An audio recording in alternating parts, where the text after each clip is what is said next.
welcome back. Week 3 here, coding from null, building this really cool coming soon page. Last week we dug into the countdown clock, which is really cool. I was really happy to show you guys that. Today we're gonna kind of divert a little bit. We're gonna start learning a little bit more about design and stuff. So today what we're gonna cover is actually a really cool open source tool called Inkscape that we're gonna use to create the spinning gear that you see. And then we're also going to cover like some CSS stuff that goes along with that, like keyframes and stuff to keep it animated. So let's go ahead and start digging into that. Okay, so let's get into creating this cool SVG and then using CSS to do this cool animation here. So the first thing that we're going to need is a program to create SVGs. And luckily for you, there's a free one that we're going to be using called Inkscape. So you can go here to inkscape.org and then download the version for the system that you need. And again, it's completely open source, completely free. Now there's going to be some things that we're going to need to do to optimize the SVGs that we're making in here. And if you are going to be making vector graphics for like professional reasons, for like logos, things like that, I would strongly suggest moving to something more like Adobe Illustrator or something like that. But for real simple stuff, Inkscape is definitely the go-to for me. I need a little arrow or something, I'll quickly drum it up in Inkscape real quick. So go ahead and get that downloaded. And what you'll get is a program that looks like this. And we're not going to be digging into all the ins and outs. There's a ton of stuff in here that you can do with vector graphics. And if you want to learn more, there's a ton of tutorials on YouTube. We're just going to be drumming up that gear. So some cool things that you can do here is there's some render guy right here, and there's all sorts of stuff you can do. Calendar if you want, barcodes, whatever. We're going to be rendering out a gear. So we go to gear, and then it gives us this nice little toolbox. And what I like to do is click this live preview, and it's going to give us a nice little live preview. You see this is already kind of looking a lot like the one I have. You can see my number of T set 24, circular pitch 60, pressure angle 30, and diameter of that center hole here is 360 all in pixels.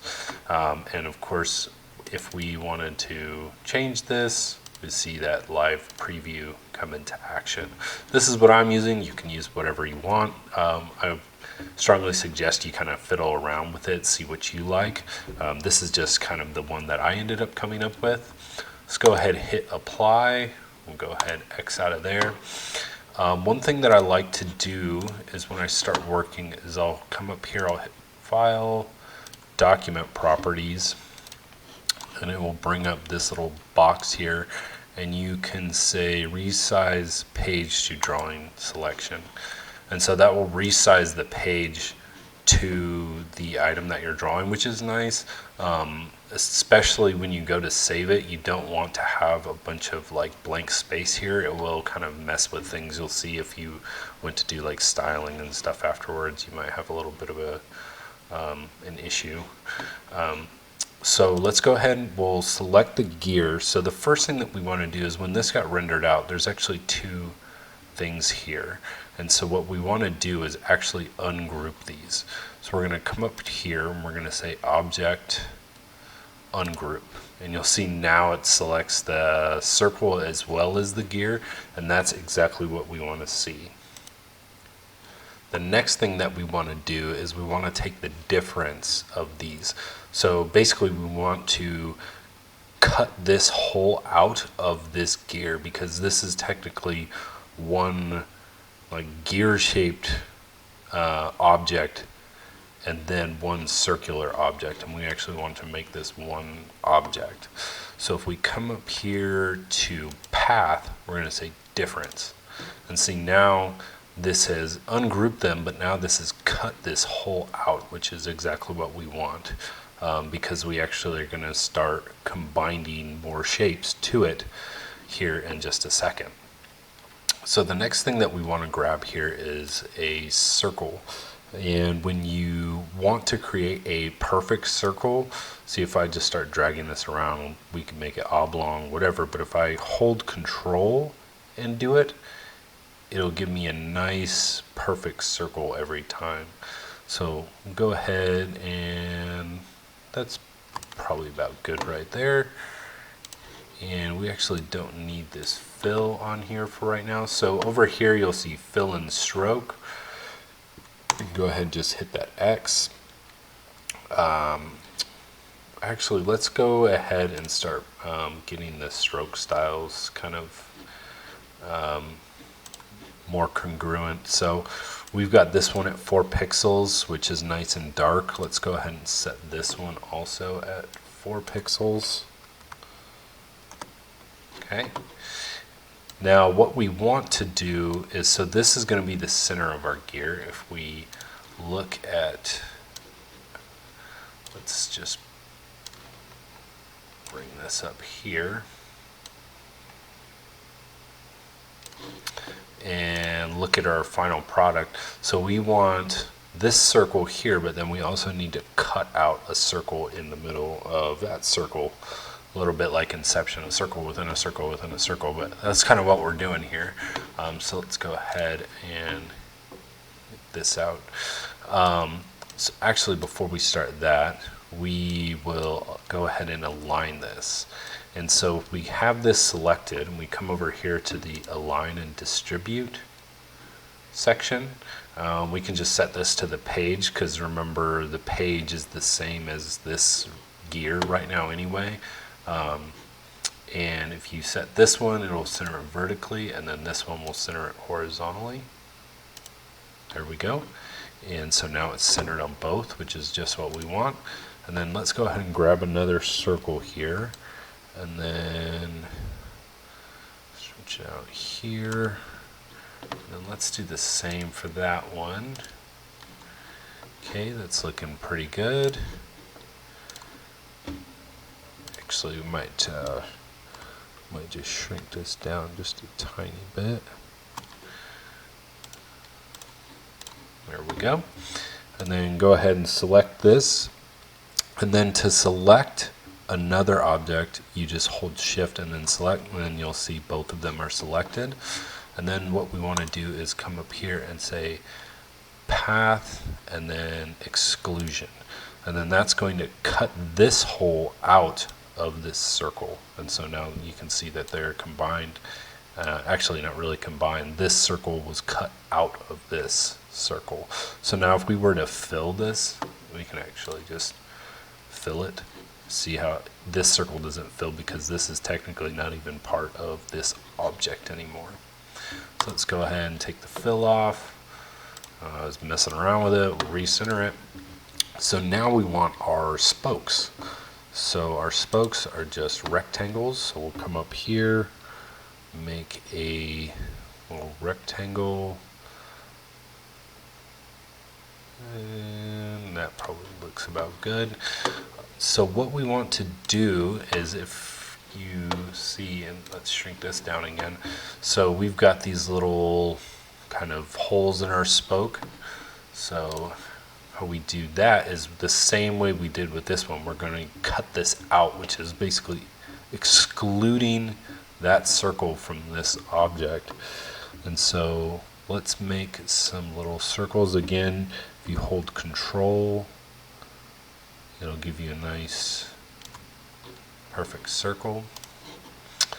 And we want this to be the same, so let's take this circle and just hit Duplicate, and then we'll get 2 of them here. Let's take this and align it to the page just vertically, and then we want to, we'll put these probably somewhere about there, probably looks good. So let's go ahead and align these to this object. So select this, hold Shift, select that, And then instead of page, you just say we're going to align relative to the last selected item, which was the rectangle, and we want to align that vertically. And that was pretty much already vertical. And then we're going to do the same with this one, align vertical. And so we're pretty good there. So let's go ahead, let's select this, and then say path exclusion, and then do the same with this one, path exclusion. And now we've cut the holes out for this spoke, and so if we go to fill, see, it fills just this and not these because they're not part of that object anymore. So now what we want to do is we want to have 4 spokes that are all exactly the same. So let's go ahead and we'll take this and duplicate it. God dang it.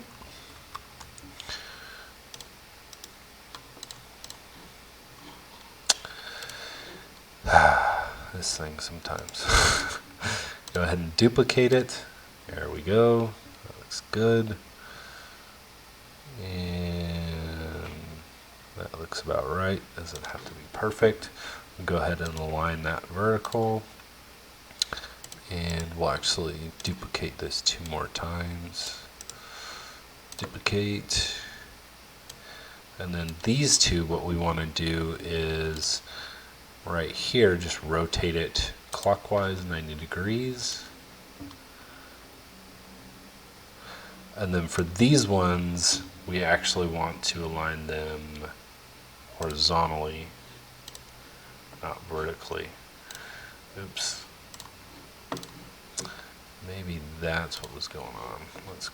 Let's just double check these. I might have not had that. That wasn't on page, I realized.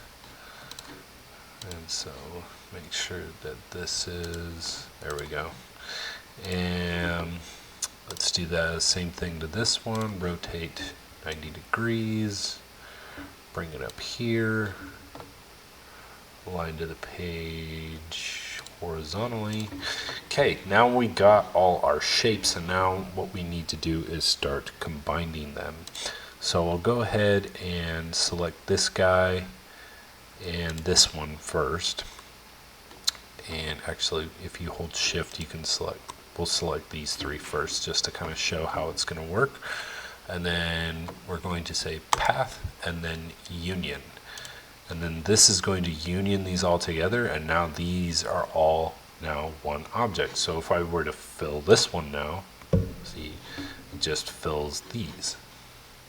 Go ahead and X that. And so now all we need to do is just select this, this, this, and this, just holding shift all the way around, and then path union. And bang, we have our gear.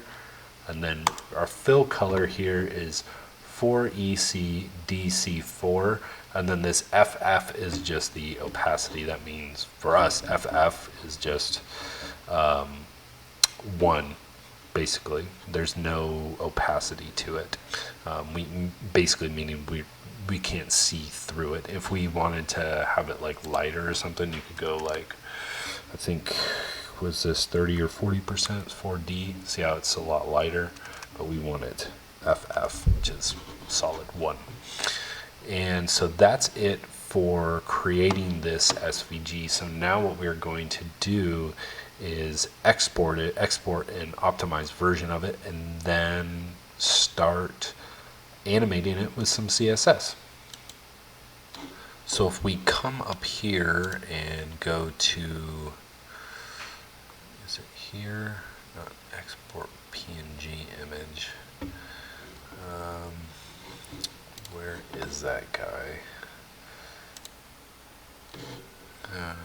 Let's just hit this and see what happens. Okay, yeah, that does bring us to the right spot. Okay, so we have here all the stuff that we have, our image size, everything, and then this is set as a PNG. We can export it as something else. So let's go ahead and export this as, and then in here, save as type instead of, wow, that's giving us a PNG. What's going on here?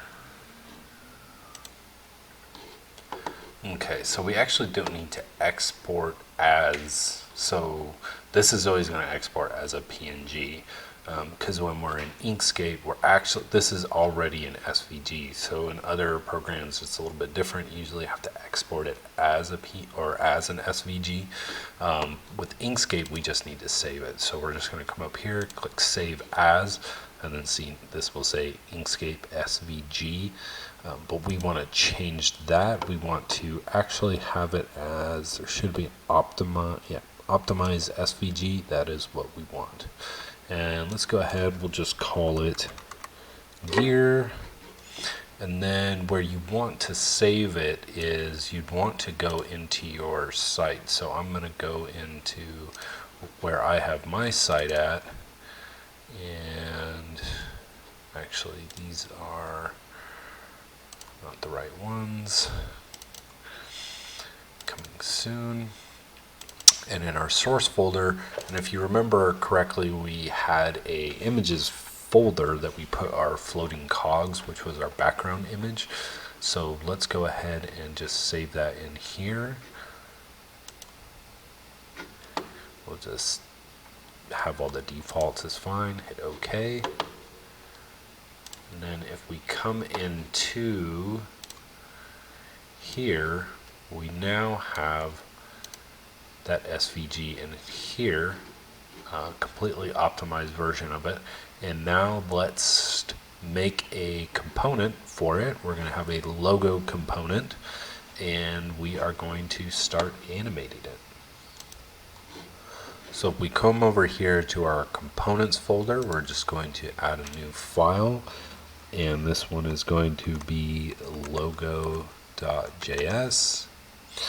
And then, as with all the others, we're going to import React from React. And then we are going to make this just a functional component, because we really don't need state or anything like that.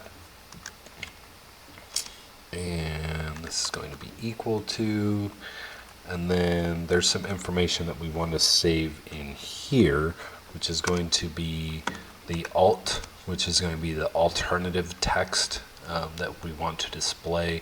Whenever you're working with images on the web, you always want to have the alt.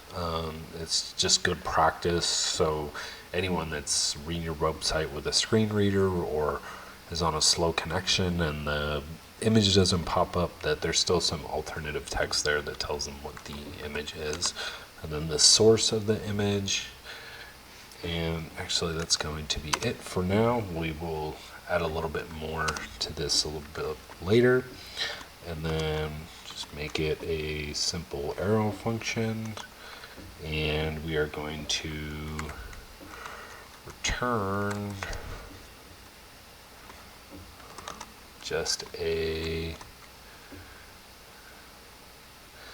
div, and this will be our, we'll have this class name as just the logo container. Pop that down, and then we'll have the image tag. And then this will have a class name of logo, and the alt will equal the alt prop that we're passing in, and then the source of that image tag will equal the source prop that we will pass in.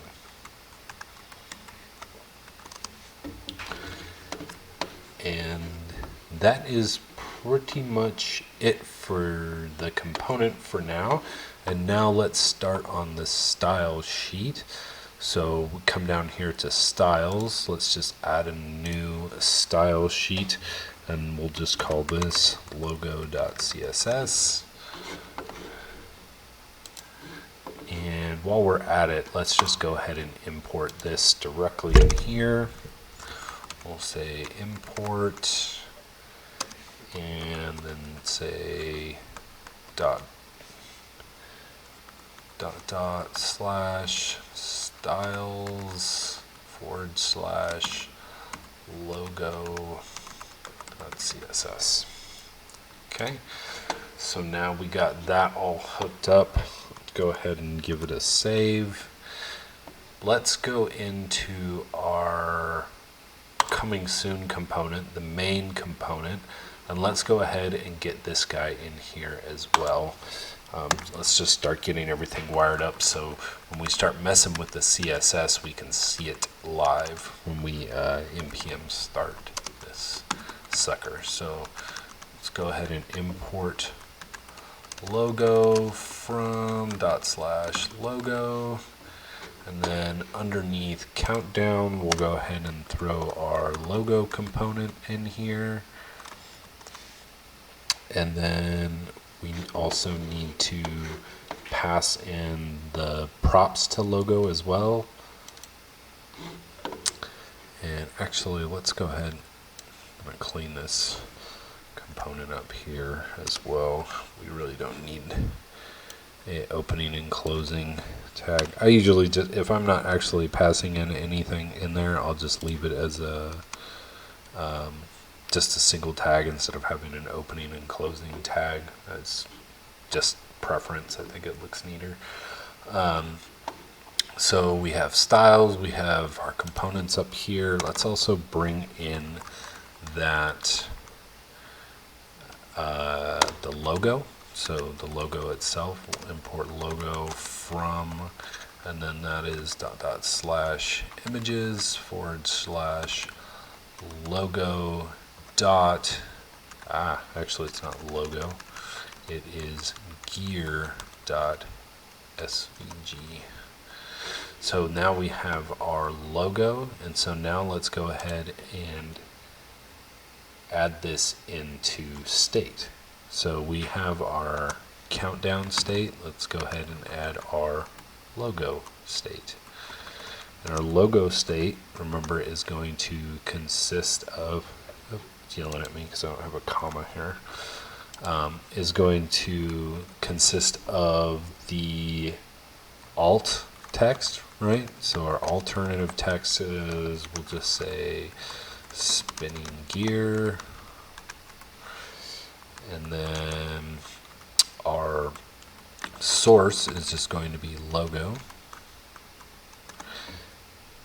and that is it.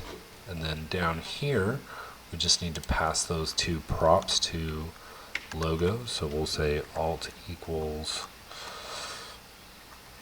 oops, it's actually, we want to add this in our destructuring here while we destructure state. So remember, we don't have to write this dot countdown dot blah and then this dot logo dot blah. We'll just write this as logo, and then this will be logo dot alt, and then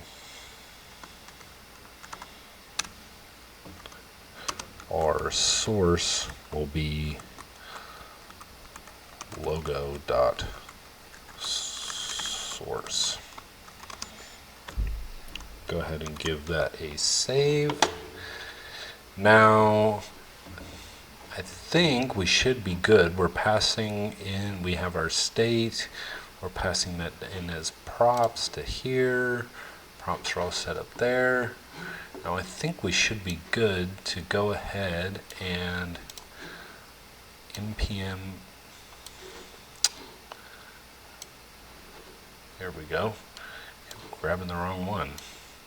Let's go ahead and go into our terminal and npm start this sucker and see what we get. So we'll go npm start. I think this is localhost 3000, but it should just pop us right in there as usual. Starting the development server.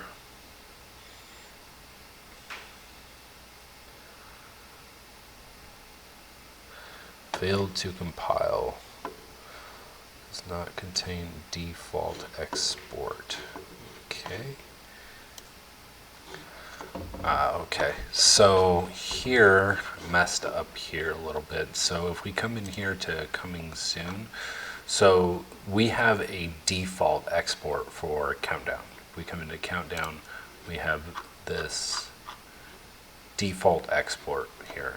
Well, we don't have that in Logo. We just have a function here that's export const. So we actually need to explicitly say, hey, we want to bring in Logo from Logo.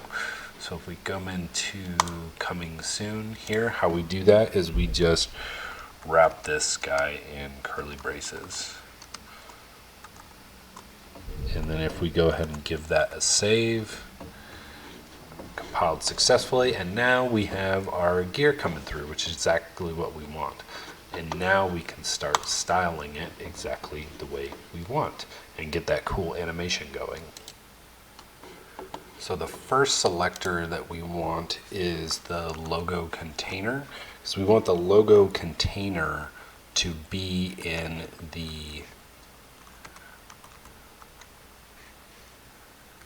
that grid area that we set up for the logo. So we'll say logo container and then grid area, and then this is going to be logo. Okay, and probably won't do anything when we save it because it's already in that area just because of the way the HTML and everything is set up. Now we want to go ahead and select the logo directly, and now we're going to start messing with some animation. So we're going to say, actually, let's just give it the height first. So height, and then we're going to put this at 40, and then this is going to be vmin.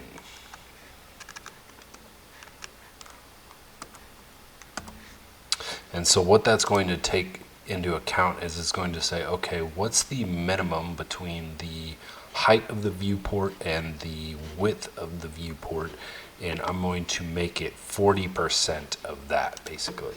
And this is going to give us that nice sort of responsiveness out of the gear.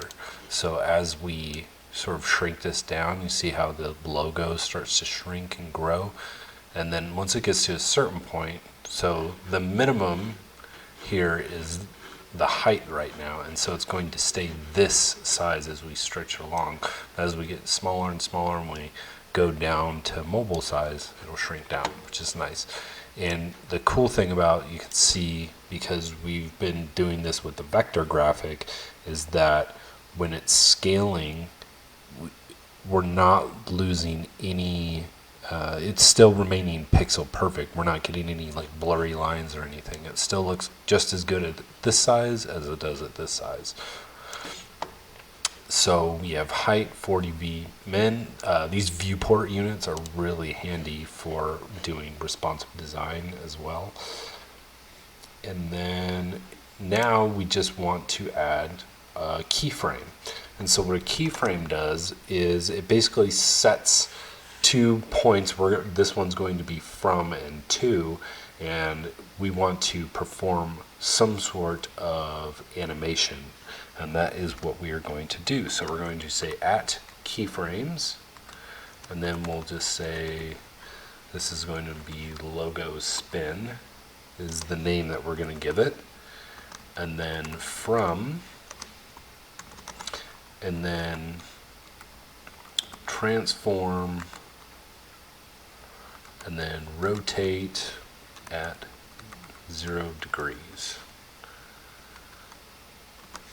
Put that on the end, and then our 2 is going to be, we want this guy to spin all the way around. So from 0 degrees to all the way around would be 360 degrees. So we'll say 2, and then same thing, transform, and then rotate, and then this is going to be 360 degrees.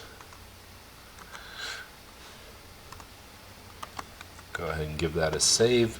Now nothing's happening right now because we're not calling this logo spin from anywhere, and that's where this comes in. So we're going to say animation, and see, it gives us this nice little thing here. Animation is just shorthand for a bunch of different properties. There's animation name, duration, timing function, all this stuff. So here, actually, we don't need some of this stuff. So let's just go ahead and take some of this stuff out. So the name of the animation that we are doing is the logo spin, which is the keyframes that we set up. And then we want this to run infinitely. So when the page loads, it's just going to keep running, running, running. And then we'll set it at 20 seconds. So it's going to take 20 seconds for it to get from 0 degrees to 360 degrees. And then we will just have it as linear. And then go ahead and give it a save. And then now we have our nice little animation. And again, the nice scaling of up and down. And we're actually going to mess with this just a little bit more later. We're going to add some other animation where when we submit something, so when we submit, I'll just submit like a fake email here, test@test.com, and hit submit. See, it spins up a little faster, and then, oh, I know what's going on. I don't have this wired up at the back end yet, but this is just going to spin, and then it's going to pop up our little message saying, hey, whatever, either you got accepted or your email got denied or whatever. But that's something for another day. Oh, there it goes. It's just lagging a bit. I think I need to change my server on this guy, actually, which actually will be another tutorial about how we're going to swap servers towards the end of this, which will be interesting. So anyway, that is it for this week. Coming next week, we are going to cover, we're going to set up those other just little components here, the title here and the description. It's going to be really short and sweet, and we're just going to kind of dive into the differences between class components and functional components and stuff like that. And then in the next week, we're going to start digging into this guy, which is going to be really fun. This is going to be pretty intense. We're going to be spinning up our own server and all this stuff, and tying it back to MailChimp and a bunch of stuff. So we're actually going to start getting into some pretty technical stuff when we get down to this guy. But anyway, I will see you all next week, and I hope you enjoyed this one. Don't forget to hit the subscribe button, and I will see you all next week.